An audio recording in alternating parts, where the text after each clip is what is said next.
ताली बजानी चाहिए। मेरी बात तो पूरी होने दो मेरे प्यारे भाइयों। 3,500 करोड़ का बजट जो मेरे टैक्स से जाता है, उस 3,500 करोड़ के अंदर सरकार की ये पॉलिसी है कि कोई मुसलमान भाई, बस यही कैसे आगे के भाइयों की बात नहीं हो रही, कोई मुसलमान भाई, किसी का बेटा, किसी की बेटी, अगर उसके मन में ये ख्वाहिश पैदा हो गई है, इच्छा पैदा हो गई है कि वो आईएएस बनना चाहती है, वो आईएएस बनना चाहता है, देखो तो वाह वाह, उनके तो दिल में ख्याल आ जाए, तो सरकार ने ये नियम बनाया हुआ है कि सच्चर कमीशन से 1 लाख रुपया मुसलमान बेटे को, बेटी को दिया जाएगा और वो उस 1 लाख रुपए से आईएएस बनने की तैयारी करेगी। तो क्या इस देश में सारे ब्राह्मण करोड़पति पैदा हुए हैं? अगर ये देश बराबर है तो दलित का बेटा, ब्राह्मण का बेटा, ठाकुर का बेटा, ईसाई का, पारसी का, जैन का, बौद्ध का, जिसका भी बेटा गरीब है और वो आईएएस बनना चाहता है तो पैसे उसको भी 1 लाख मिलने चाहिए। फिर ये सरकार डिस्क्रिमिनेशन कैसे करती है? लेकिन आपकी चुप्पी है, आपको इंटरेस्ट ही नहीं है। मैंने कहा आपकी सुई अटक गई है। कोई आपको चावल, कोई दाल, कोई चादर, कोई तकिया, जन्ने क्या क्या आपको बोली लगा रहे हैं। हमारा जमीर जग नहीं रहा है कि कौन हमें खरीद रहा है। जो पूरे 5-10 साल तक भिखारी थे, लुटेरे थे, वो आपको खरीद रहे हैं और आप बिक रहे हैं। इसलिए सबसे बड़ा झूठ उसको बोल करके अपनी बात समाप्त करता हूं। 15 अगस्त 1947 को देश आजाद हुआ है, ये सबसे बड़ा झूठ है। दुनिया के किसी डॉक्यूमेंट में नहीं लिखा, लेकिन हमारे यहां तो कबूतर उड़ा दिए गए फूल वाले चचा ने और आजादी मिल गई। 15 अगस्त 1947 record papers are available in the British archive. उस समय क्लेमेंट एटली वहां के प्रधानमंत्री थे। 15 अगस्त 1947 की कैबिनेट की मीटिंग में वो क्या लिखते हैं? ये जो दुर्गति हमारी हो रही है वो इसलिए नहीं हो रही, इसलिए कि हमको सुनी सुनाई बातों को आगे बढ़ाने का शौक है। इस समय आप पूछना शुरू कर दिया है तो सब अलर्ट हो गए। 15 अगस्त 1947 में क्लेमेंट एटली अपनी बैठक जो कैबिनेट की हुई है, उस कैबिनेट की मीटिंग में वो लिखता है कि 15 अगस्त 1947 को सत्ता का हस्तांतरण हुआ है। It's a transfer of power, it's not a freedom of India. जैसा था वैसे ही आ गया। जिस संविधान की बड़ी चर्चा हो रही है उसमें छोटे छोटे काम बदलने के लिए इस देश में हंगामा उठाया जा रहा है। ये गवर्नमेंट ऑफ इंडिया एक्ट 1935 की फोटोकॉपी था, जिसमें पिछले 40 सालों में स्वार्थी दलों ने अपने हिसाब से बंधन किया है। उसमें देश के बारे में कोई बात ही नहीं है। उसमें माइनॉरिटी कमीशन नहीं है, उसमें सच्चर कमीशन नहीं है, उसमें मुस्लिम पर्सनल बोर्ड नहीं है, उसमें मुस्लिम एजुकेशन बोर्ड नहीं है। ये हम दलालों ने किया 70 साल में वोट लेने के लिए। अपने गरिबान में झांकिए, मनन कीजिए। हम सबको जाना है।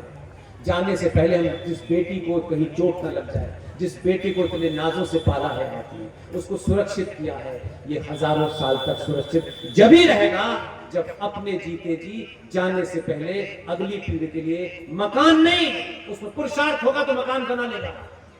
ये मकान बहुत लोग छोड़ के गए थे, उनके खंडरों में कुत्ते भी नहीं जा रहे आजकल। उनके अंदर पुरुषार्थ पैदा करके चाहिए, वो सच का सामना कर सके चाहिए। ये बड़े बड़े मकान, बड़ी नौकरी, बहुत सारा पैसा आपने, उससे कुछ नहीं होने वाला। कश्मीरियों को बहुत पैसा था, बंगालियों का बहुत ज्ञान दे रहे थे। कहां है बंगाली? केरल में क्या हाल है, दिल्ली में क्या हाल है? As per the constitution of India till today at this moment, Bharat का सनातनी हिंदू भारत के संविधान की दृष्टि से, भारत की पार्लियामेंट की दृष्टि से 8वें दर्जे का नागरिक है। ये आपको क्यों जानना है? इससे हमें क्या फर्क पड़ता है? हमको तो कोई भी फ्री दे दे, हम तो उसे बाप बना देते हैं। All practical purposes India is Islamic state. आपको आज कैसे पता चला? वैसे तो आपको सगे भाई ने 2 गज जमीन ज्यादा ले ले तो आप मर्डर कर देते हैं, खानदानों में दुश्मनी चलती रहती है। लेकिन कैसे लोग हो, भारत माता की जय, भारत माता की जय लगाते हो। भारत माता कोई दुकान नहीं है, भारत माता ये धरती है। तुमने इस धरती के बारे में, सगे भाइयों में झगड़ा हो रहा है, सालों सालों झगड़ा हो रहा है, गले काटे जा रहे हैं। लेकिन अगर ईमानदार होते, अगर यहाँ बेईमानी नहीं होती, तो आपको ये बात आज नहीं सुनाई देती है, 20-15 साल से बात बकते वक्त मेरा दिमाग खराब हो गया। मुझ में जो कर सकता हूं वही कर, आपको नहीं पता चल रहा। अब आपको मालूम है क्या एक नया मोदी को कल कर देना चाहिए, मोदी को ये कर देना चाहिए, मोदी को क्या कर देना चाहिए, ये कौन बता रहे हैं? तो सोचो तो हम कौन है भाई, कौन बता रहा है? इसी देश की भूमि में आपकी अपनी जातिगत सामाजिक स्वार्थ, मैं, मेरा परिवार, मेरा घर, बस इससे ज्यादा आपने और कहते हैं हम पूरे विश्व ब्रह्मांड के हैं, आप नहीं है। आप 2 बाई 2 गज के मकान की रक्षा में लगे रहे और आपने इसी देश में ऐसे लोगों को पलने दिया कि भारत की भूमि पर जो सबसे बड़ा कब्जा है, जो लीगल कब्जा है, वो रेलवे के पास है। दूसरे नंबर पर डिफेंस के पास है। तीसरे नंबर पर किसके पास है? वक्फ बोर्ड कब से सुना मेरे चाचा, है ना? वक्फ का मतलब भी नहीं पता होगा। मैंने वही कहा, ज्ञान का ज्ञान लोग बांट रहे हैं, लेकिन पता नहीं कब पता चला वक्फ बोर्ड। जब 15 साल से बोल रहे थे तब समझ नहीं आया। अब पता चलते हिंदू क्या कहते हैं, मोदी को इसको खत्म कर देना चाहिए। आप 2 रुपए किलो चावल देखेंगे, वो उसको 242 पर रोक दोगे आप, है?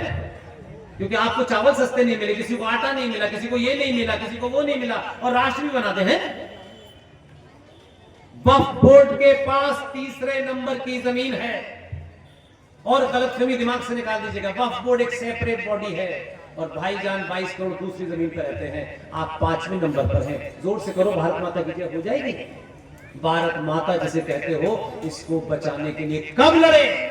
सगे भाइयों में गर्दन कट गई, इसको बचाने के लिए पागलों से आपने कभी कोशिश नहीं की, और नहीं भी बचा पाते तो आप जब जब बताते ना कि इस जमीन के साथ ये हो गया है, देखो ये कानून बन गया है, इस सरकार का पहला एजेंडा ये डालो कि ये कानून वापस ले। लेकिन नहीं, ये कहां है?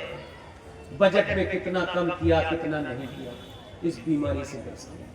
इसलिए अपने मुद्दों को पहचानिए। समय मैंने आपको साफ साफ कह रहा हूं, पूरी दुनिया में जाकर किसी से पूछ लीजिएगा, कोई इसमें कॉमा फुल स्टॉप दूर नहीं करेगा। जाके किताब पढ़ लीजिएगा, संविधान पढ़ने वाले हैं, बहुत सारे वकील साहब रोज कहानी बताते हैं। ये देश एक इस्लामिक राष्ट्र बन चुका है, आप जानना नहीं चाहते। और इस देश की जुडिशरी का आलम यह है कि एक राज्य है उत्तराखंड, जिसे आप देवभूमि कहते हैं। आप शब्द तो ऐसे चुन के लाते हो, लगता है जान निकाल दोगे इसके। देवभूमि, उस देवभूमि में एक जगह है, क्या नाम है उसका बताइए, चर्चा में बहुत रहा है। एक जगह है, नहीं कैसे छोटा, एक शहर है, मैं बता दूंगा, मैं स्लिप कर लेता हूं। वहां एक रेलवे की जमीन है, और उस रेलवे की जमीन के ऊपर 50,000 इल्लीगल मुसलमानों का कब्जा है। इल्लीगल। अब जिसके पीछे आपको लगता है ना कि ये जो इंस्टीट्यूशन है, ये पुलिस, ये जुडिशरी, ये आपको लगता है, उस रेलवे की जमीन पे 50,000 लोग इल्लीगल है। और उस मामले को उठाया जस्टिस मिश्रा जी और जस्टिस राय ने, इतना बड़ा फैसला दिया। लेकिन सनातन समाज को न जानना है, न चर्चा करनी है, बस एक चवन्नी की दुकान खोलो, 2-4 चंदा लो, शाम पूरी हो गई, खत्म, भारत माता की जय, बस हमें यही करना है। अरे बिना कुछ कहे 4 लोगों को सच बता दोगे, इससे बड़ी सेवा नहीं होगी। वो नहीं बताया, और वो उन्होंने फैसला, इतना ताकतवर फैसला दिया। मैं सोचता हूं कि जो लोग व्यवस्था में बैठ करके इतने बड़े पदों के ऊपर ऐसे फैसले दे के गए होंगे, इन परिस्थितियों में न तो आप उनको जानते हैं, न ये जानते हैं कि फैसला कर दिया, लेकिन दुनिया पे आपके पास समय है चर्चा, हजारों घंटों बहस करा लीजिए आपके पास। मिश्रा जी ने और राय साहब ने एक फैसला दिया है। ज्यादातर सभाओं में इसलिए बोलता हूं कि आपके यहां लोगों को इतनी सी भी जानकारी हो जाए तो आप कैसे उसमें मदद कर सकते हैं, बिना कुछ टाइम बर्बाद करे, बिना इन्वेस्ट करे हुए आप ये काम कर सकते हैं। उन्होंने ये फैसला दिया है कि भारत के अंदर सार्वजनिक भूमि पर, सार्वजनिक मीन्स जो सरकारी जमीन है, सार्वजनिक जमीन के ऊपर जितने भी इलीगल स्ट्रक्चर कहा है, चाहे वो मज़ारें हो, मस्जिद हो, मंदिर हो, गुरुद्वारा हो, सब उसमें आते हैं। उनका ये फैसला इतना बड़ा है कि सनातनी हिंदू को नहीं पता, क्योंकि उसको जानना ही नहीं है। मैं कह रहा हूं पहले जान कर लो, फिर आगे बात करना मेरे भाई। उस फैसले में कहा गया है कि हर राज्य सरकार की ये जिम्मेदारी है कि अपने इलाके में जितने भी ऐसे इलीगल स्ट्रक्चर हैं उनको तत्कालिक तौर पे डिमोलिश करें, और डिमोलिश करने के बाद राज्य सरकार अपने राज्य के हाई कोर्ट में एफिडेविट जमा करे। इतना बड़ा फैसला है, लेकिन ये क्यों जानना है? इसमें हमें क्या करना है? मैं सिर्फ एक राय दे सकता हूं, मेरे पास और कुछ नहीं। जो लोग शहर में रिटायर हो गए हैं, जो ये समझते हैं कि अब कोई काम नहीं है, उनको एक छोटा सा काम बताओ, बिना इन्वेस्टमेंट का काम बताओ। अपने शहर के 10-12 वो बुजुर्ग जिनको घर वाले चाहते हैं ज्यादा देर बाहर ही रहे, उन बुजुर्गों को मैं काम दे रहा हूं। कुछ युवाओं ने जितने खोले वो सिर्फ उनका चाय पिला दे तो काम हो जाएगा। आप एक मेमोरेंडम बनाइए, अपने शहर में ये जो पीर बाबा हाईवे पे मरते हैं इनकी फोटो लीजिए, और ये गली में मरते हैं, ये बड़े सेलेक्टिव हैं, ये रेलवे स्टेशन में मरेंगे, ये एयरपोर्ट पे मरेंगे। आपके शहर में जितने ऐसे इलीगल स्ट्रक्चर हैं, मैं कानूनन बात कर रहा हूँ, उनकी तस्वीर लीजिए, जगह लीजिए, उसका नाम लिखिए, और 4-5 जो बुजुर्ग हो जिनके पास कोई दुनिया का ऐसा काम नहीं है कि आज वो अगर देर से उठेंगे तो कोई पहाड़ आ जाएगा, और उनसे कहिए कि डीएम के यहाँ जाएं, और डीएम साहब के यहाँ जाकर के वो जो उनका ये होगा वो आपकी उस एप्लीकेशन को साइन करेगा, मोहर लगाएगा, और उसकी फोटोकॉपी लेके आए, जिस पे रिसीव कराए वो लेके आए। 5 बार ऐसा करना है, 5 बार करेंगे। 5 बार करने के बाद मालूम है क्या होगा? 5 बार के बाद वो कागज कुछ नहीं करना।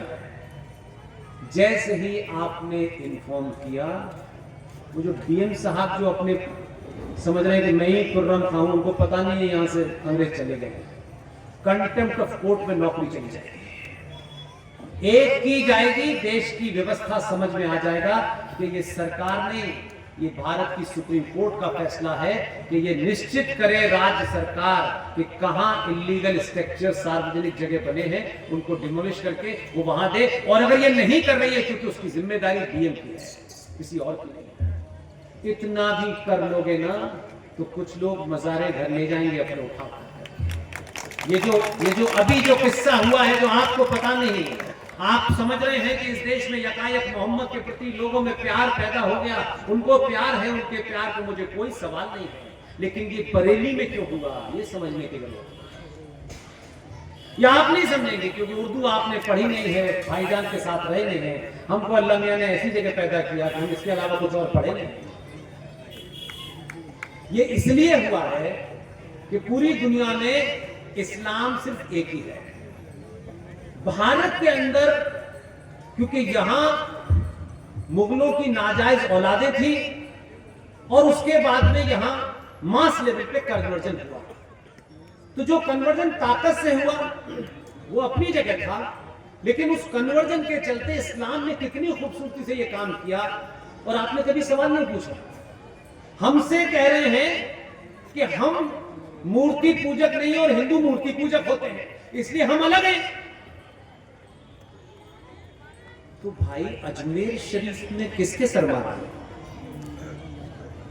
हम तो मूर्ति में शक्ल दिखा रहे हैं, वो चौकोर मूर्ति में कौन लेटा है? हम तो खड़ी को पूज रहे हैं, तुम पड़ी को पूज रहे हो। गलती किसकी है? इस्लाम में मज़ारे हराम है, मज़ार बनाना, उसको मजबूत, जिसको है आपने दफना दिया, मिट्टी कर दी, खत्म। जहां